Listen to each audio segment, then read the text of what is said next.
They're schemers. Schemers trying to control their little worlds. I'm not a schemer. I try to show the schemers how pathetic their attempts to control things really are.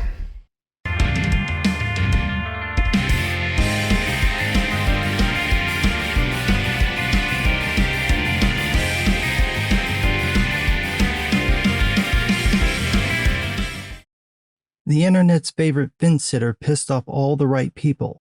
Again. Tim Pool really has a knack for that, and it's one of the reasons I enjoy watching his videos, even though I don't agree with a lot of what he says. He graced us with this clutchable pearl earlier today.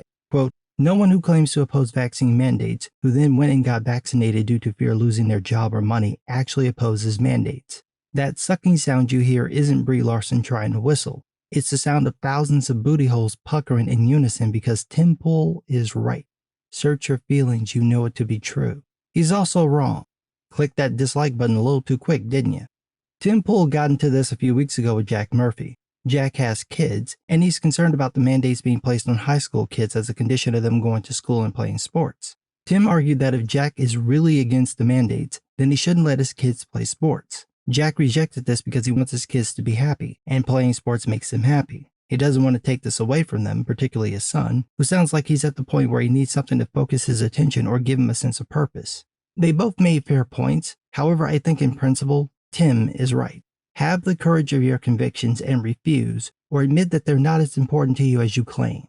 This is the point where you're supposed to stand your ground. If you're not going to do it when people are literally violating your rights based on the flimsiest reasoning, then when are you going to do it? Uncle Bad Touch and his half-assed first order are threatening businesses with fines unless those businesses force their employees to get a medical procedure, and then threatening those who still refuse by denying them the unemployment he's freely handed out for months under the reasoning that by refusing to comply, you didn't get fired, you quit, so no money for you. This is completely ridiculous, well beyond the powers of the executive branch, and probably unconstitutional. But if the past 18 months have shown us anything, is that it doesn't take much to get the lemmings to follow.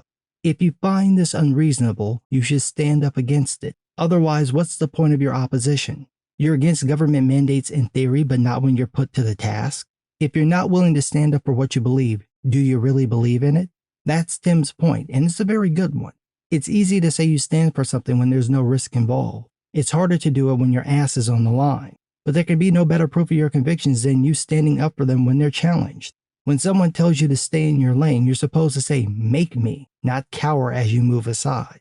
In practice, however, that's not how things work. Jack's response to Tim was about the practicality of standing his ground. He would have to take away something very dear to his kids in order to make a political point. Now, it's possible his kids would be for it, and if that was the case, it's their decision. But it's also possible that these words are extremely important to him, and dropping them would be devastating.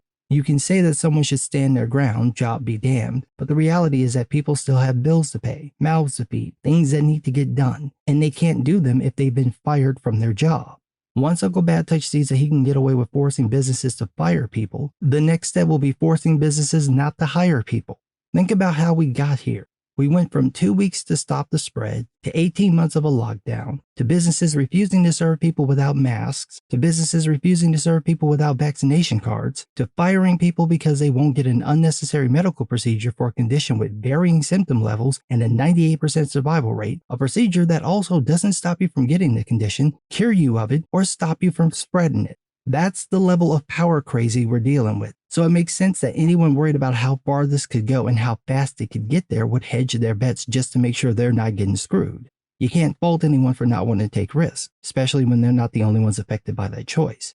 They could very much hold the courage of their convictions and just think that now isn't the practical time to defend them. So in a way, Tim Pool is right and wrong, but mostly right. And that's because nothing Uncle Bad Touch wants to do can happen unless people go along with it.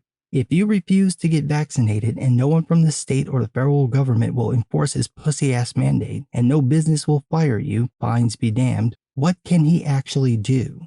What, is he gonna come and sniff you when you're not looking? What can Mr. Magoo do? Not a damn thing. This is why you have to have the courage of your convictions, because if enough people stand their ground, nothing happens. If you all bend the knee, he and the authoritarian left get what they want. Does that mean you lose your job? Maybe. Does that mean your kids can't play their favorite sports? Maybe. But refusing to comply means that you can stop this from escalating to something much worse. This is why I tell people they need to think more than one step ahead. These ass clowns want to force you to get a medical procedure for you to be able to shop and work. What else do you think they're willing to do? If you're not the creative type, I suggest you read a history book about 20th century Europe because everything you need to know is right there. Go read the Gulag Archipelago, right there. Go read Lucifer's Principle, right there. The shit they're about to do you're not remotely prepared for. And no, I'm not vaccinated and don't plan on getting vaccinated because it doesn't do what I want. When they come up with one that fits the real definition of immunization, then I will take it. Until then, no. And whatever it costs me, that's what it's going to cost because I'm not going to be forced to do anything. That's the stance you have to take if you want to prevent this kind of authoritarianism from taking hold. If you're willing to bend the knee, then no. I don't think you have the courage of your convictions. But what do I know? I'm just some guy.